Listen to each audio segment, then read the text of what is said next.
Hey everybody, Tucker here from Electric Cycle Rider. Today I've got the CAKE Kalk OR.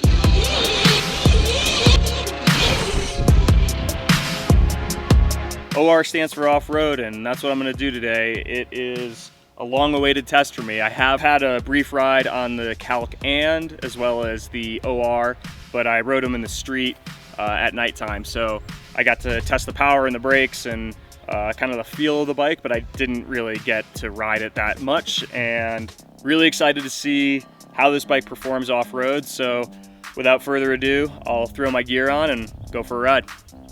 All right guys, the CAKE Kalk Off-Road.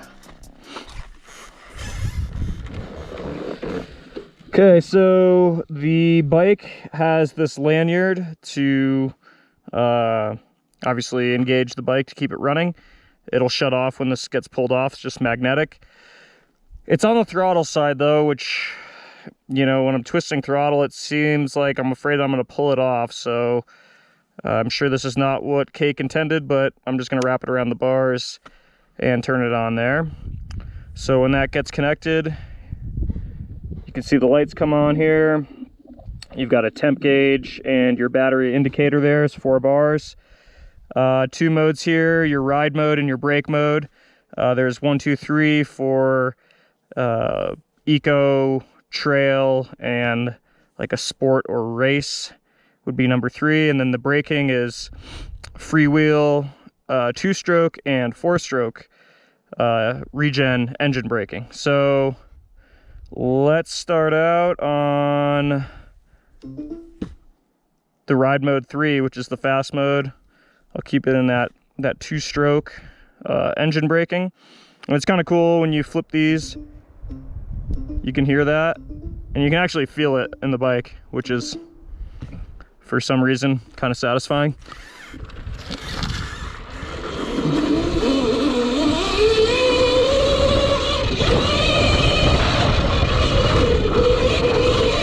Right off the bat, the bike just feels like it's got good power.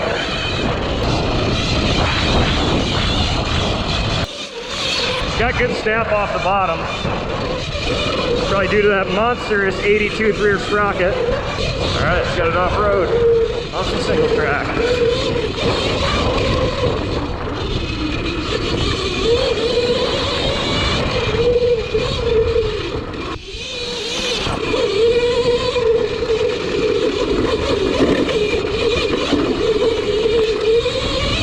Suspension feels really good on this bike.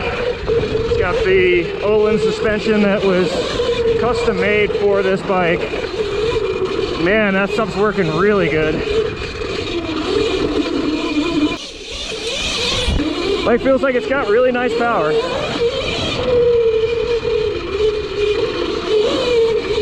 It's definitely got a lot of good low-end torque, which is nice.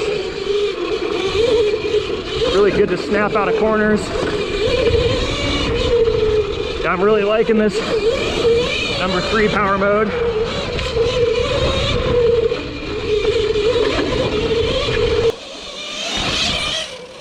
You'll probably hear me raving about the suspension the whole time I'm riding this thing, but man, yeah, this Ohlins suspension feels really good on this bike.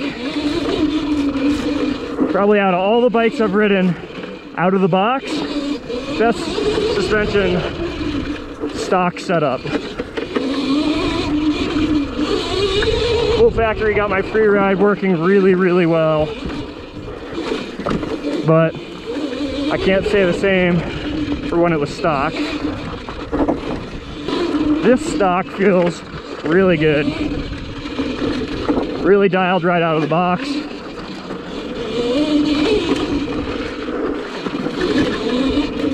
And I'm really liking these brakes too. They stop the bike really well.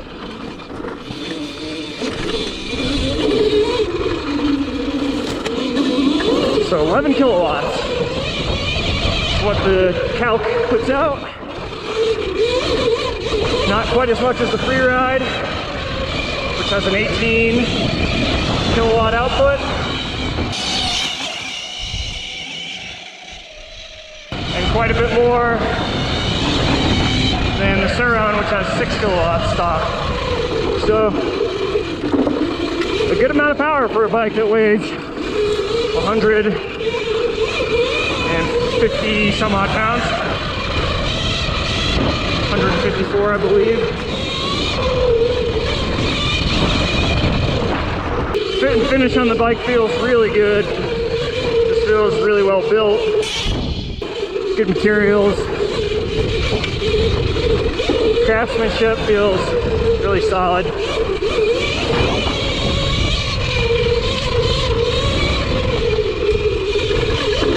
Nothing feels cheap on the bike.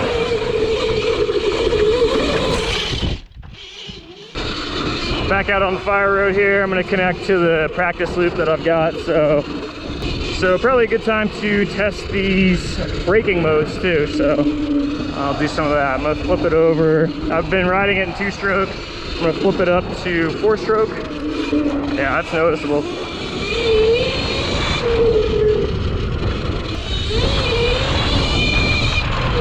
Yeah, that really provides a lot of engine braking. I'll just show you. I'm going to accelerate. Not going to touch the brakes, just laying off the throttle. I mean, it's like almost dragging the rear brake. How much? I'm not touching the brakes at all. That's like really slows the bike down. Really strong engine braking if you like that 4-stroke feel. Try freewheel out here. Yeah, just as you would expect. Freewheel kind of feel.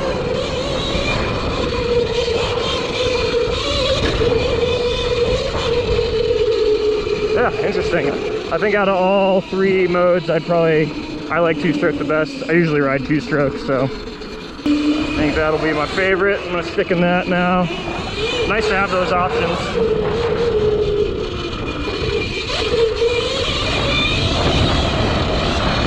Yeah, I like that 2-stroke feel. It gives you some engine braking, but it's not crazy powerful. Tires are better than I expected. They look like they're more designed. They're called trail savers. Seems like their design was to save the trail more than get traction, but they're actually better than they look.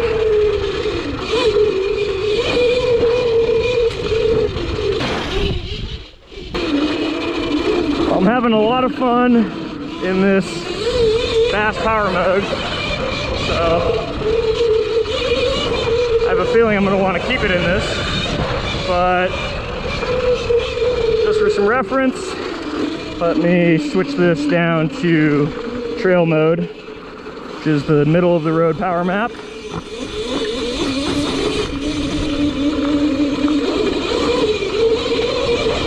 That's some pretty good punch, actually.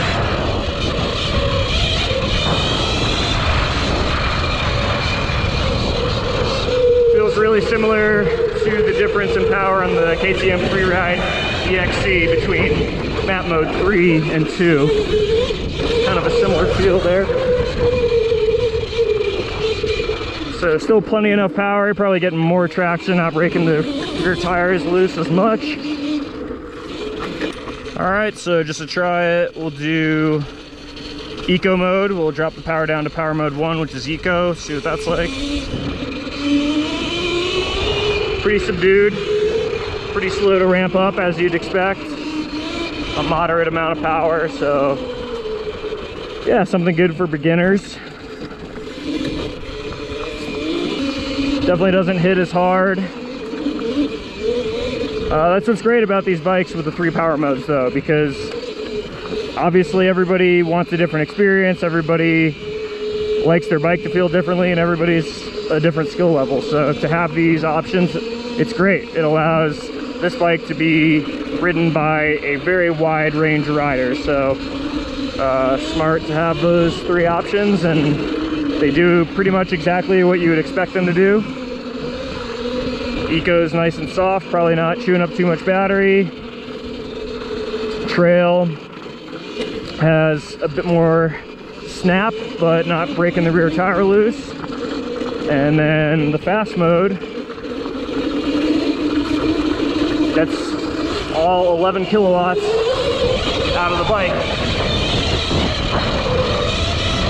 And yeah, it's a really exciting power mode. Definitely my favorite.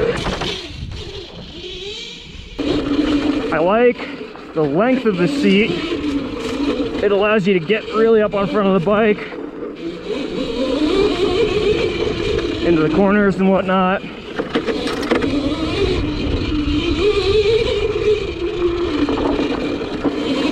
And it's actually pretty comfortable.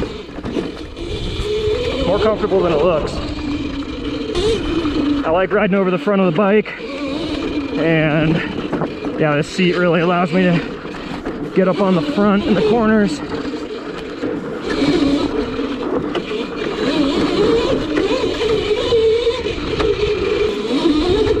It's got a direct mount stem, which is nice.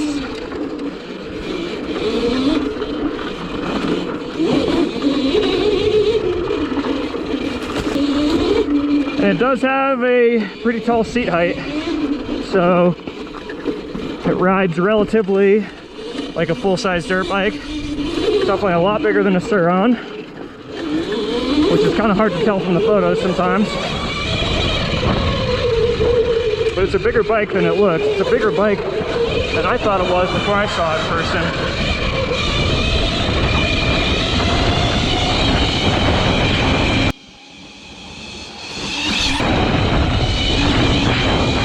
Top speed for an 82 first rocket. I don't know how fast I'm going. There's no digital readout or speedometer, but I would guess somewhere around 50 miles an hour. I also really like the throttle response on this bike. It feels really smooth. Not jerky at all. You have the throttle engaged when you're going over some top. It doesn't make the bike jerk around or do anything weird.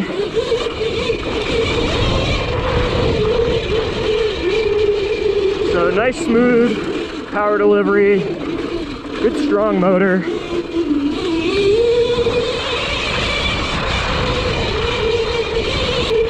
Not the quietest one I've ridden, and it's not the loudest.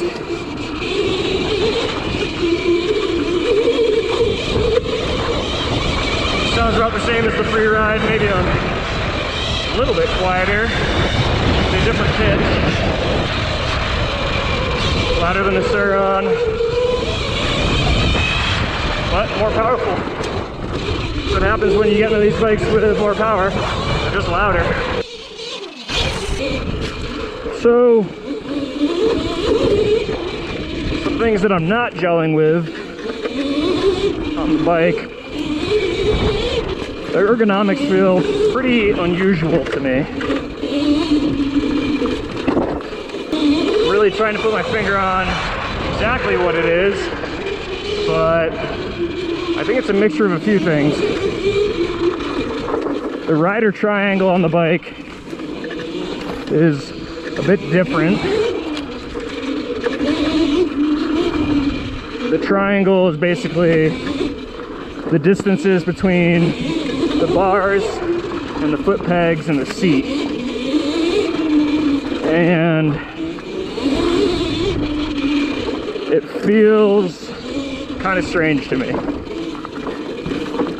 Like, I feel the distance between the pegs and the seat is a lot more than normal. So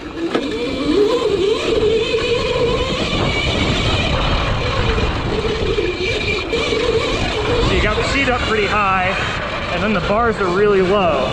So the distance between the height of the seat and the height of the bars is not very much.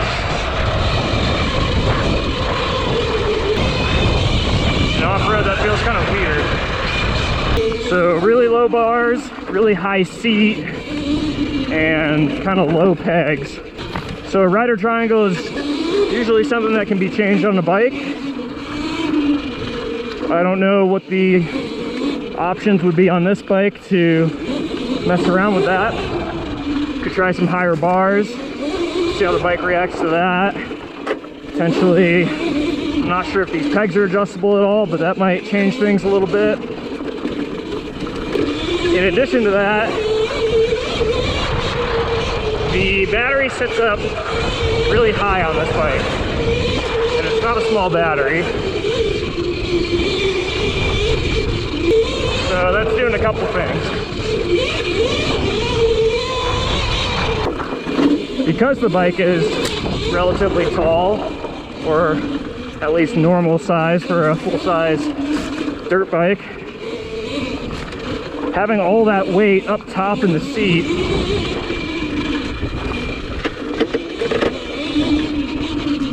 makes the bike feel a little top heavy, and I'm noticing that in the corners, that the bike kind of naturally wants to stand up. It's hard to get it on its side, and when you do, it kind of wants to just stand back up. That's what I'm noticing.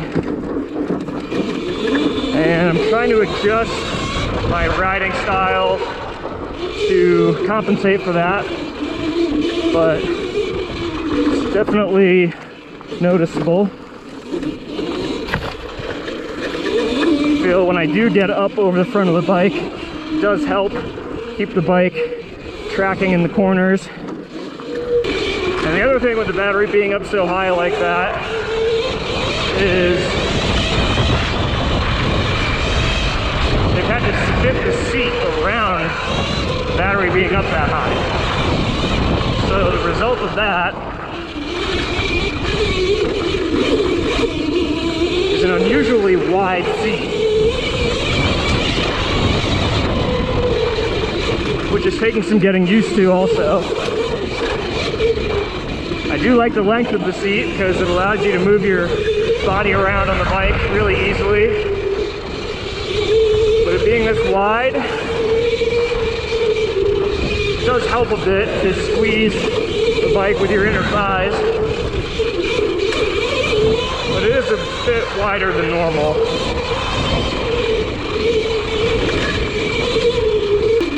So every bike ride's a bit different. And this one definitely is no exception to that.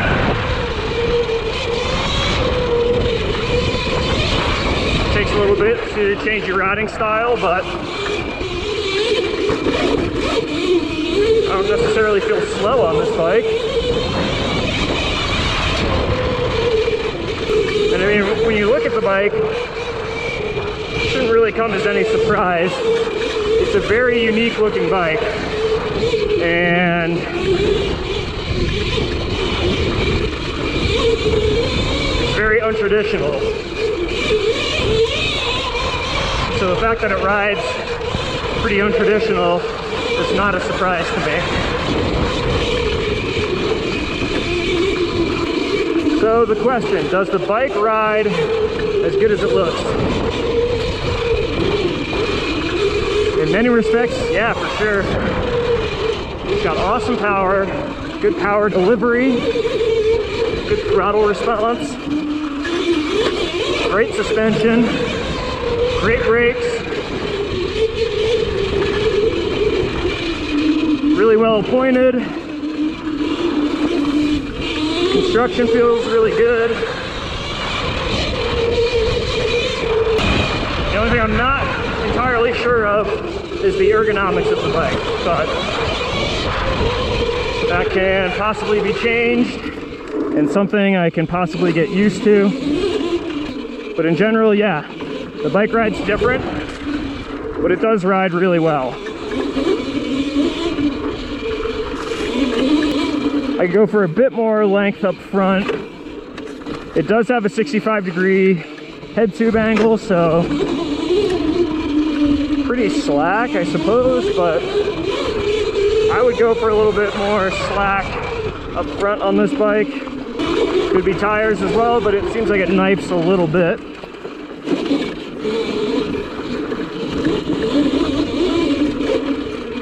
And just to be upfront, when I'm talking about how these bikes feel and ride, I am comparing them to other electric bikes, for sure, but I'm also comparing them to regular, traditional gas-powered dirt bikes. If that's what you're used to riding, that's what I'm referring to. All right, guys, another really unique bike here with the CAKE Kalk Offroad. It's really interesting when you think about it. Like, this bike is unlike any other bike that I've ridden, and these smaller manufacturers are putting out bikes that really just, they have very unique characteristics, and this bike is definitely no exception there. When you compare them to, you know, traditional gas lineup, you know, you have the big hitters. You've got Honda, Yamaha, KTM, Kawasaki, Suzuki. All of those bikes, yes, they're different. They have different characteristics, but in a lot of ways, they're very, very similar too. It's hard to get on any of those modern four-strokes and really feel like you're riding something that is crazy, wildly different. But in the electric side of things right now, that is completely the opposite end of the spectrum, where pretty much every single electric bike you get on, it feels very different from the other one. And the CAKE Kalk also fits into that category. The really positive attributes is that it seems very well built. I mean, the bike looks really nice, and they've carried that into the design of the actual motorcycle. The parts and the fit and finish of the bike, it feels very solid to me. It feels very well built. And the components that are put on the bike are also of really high quality. The Ohlins suspension, out of the box, I would say the suspension on this bike feels probably the best out of any of the bikes that I have tested, unchanged. You know, this is just directly from the manufacturer, stock suspension. This stuff feels really good. Another great attribute of this bike are the brakes. I'm very happy with the brakes on this bike. They're sharp and responsive. I didn't feel like I needed any more. And the bike is really lightweight. It weighs 152 pounds. I think I misspoke earlier in the video and said 154 pounds, so it's 2 pounds lighter than that. 152 pounds is the weight of this bike with the battery in it, and the brakes really stop the bike really well. And in terms of power on the bike, the 11 kilowatt motor is a really good amount of power for this bike. 11 kilowatts and 152 pounds. It definitely has a lot of really nice power. You've got that 80-tooth sprocket on the rear that gives you a ton of torque, a lot of hit off the bottom. It's really nice to get out of corners and have that power. It's not too overwhelming, but it is plenty powerful enough for the type of riding that I'm doing, at least. So I'm really happy with the power on the bike. It's a really great option that you can dial in the modes. You can do the race or high-end fast mode, you can do trail mode, and you can do eco depending on what type of riding you're trying to do that day. The engine braking is really awesome that you can fine-tune that with just 3 clicks. You've got the hard one, hitting one, number 3, that's like a 4-stroke, number 2 is like a 2-stroke, and then 1 is a freewheel type feel. So pretty cool to have those options. Everybody likes the bike to feel a different way, and to have those on the handlebar to dial those in, I think is a really cool option. I do wish that the bike had a bit more of a display.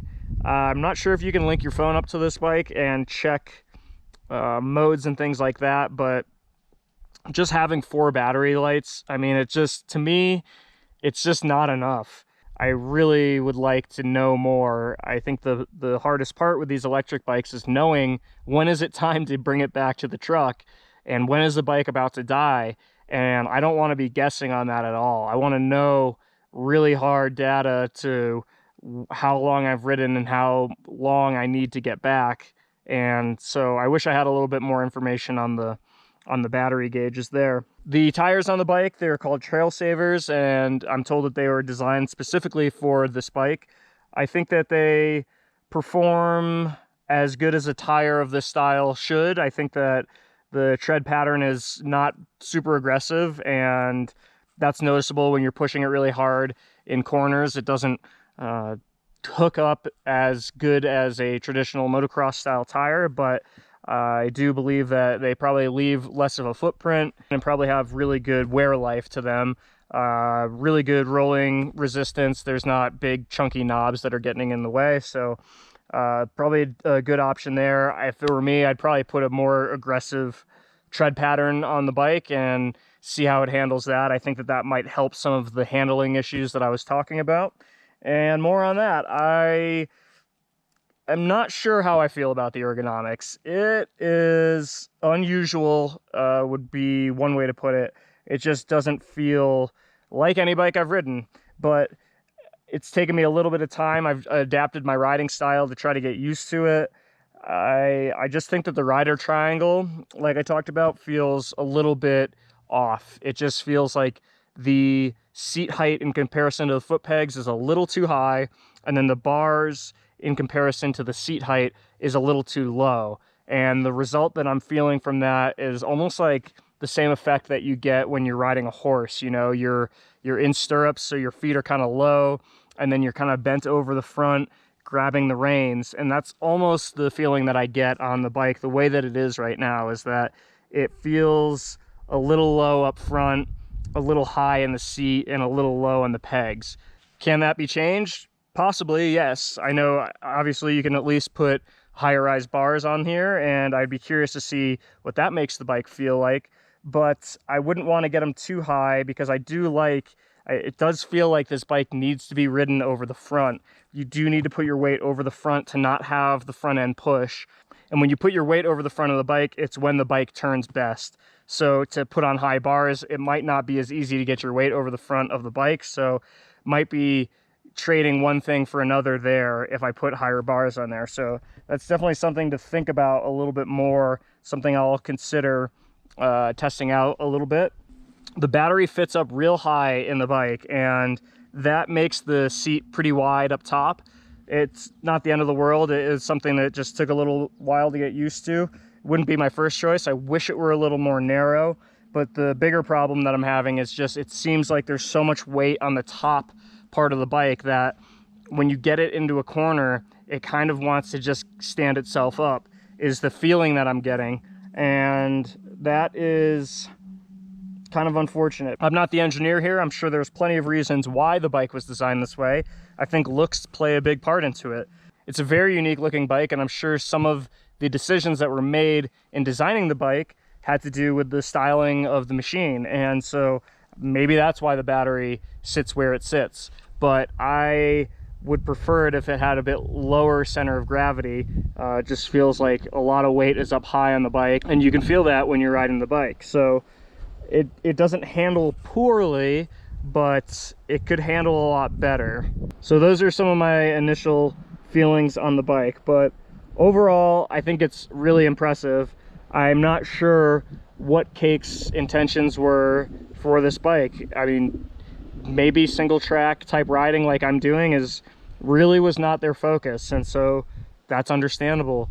I think if you're just sitting down on the bike and riding dirt roads or dirt paths and things like that, no problems at all. That rider triangle that I'm talking about is more when you're riding the bike aggressively and trying to hit corners and things like that. It's that's when I'm noticing the bike feeling a bit unusual. So range on this bike, it's a little bit hard to tell just because there is no display that tells you time and distance traveled. But I was wearing my Polar watch today, and the bike does seem to be close to on par with the KTM Freeride. So I would expect somewhere between 20 to 25 miles and about an hour and a half of ride time in the style and the manner that I was just riding this bike. So that is a rough estimate because it's hard to be really precise without that display, but I was mostly in the number 3 high power mode, a little bit in mode 2, and running mostly in that 2-stroke setting 2 braking mode. I will have this bike for a lot longer, so if there's anything that you guys want to see out of this bike, something that you want me to include in my videos, please let me know and I will do my best to make that happen. If you are interested in one of these bikes, I know that CAKE has a really awesome demo program and they seem really flexible with that. So if you've been thinking about riding one of these, check those guys out. Check out a demo program and go ride one for yourself, because I would love to hear what you all think about the bike as well. So that's it for now. Let me know what you guys think, and thanks for watching.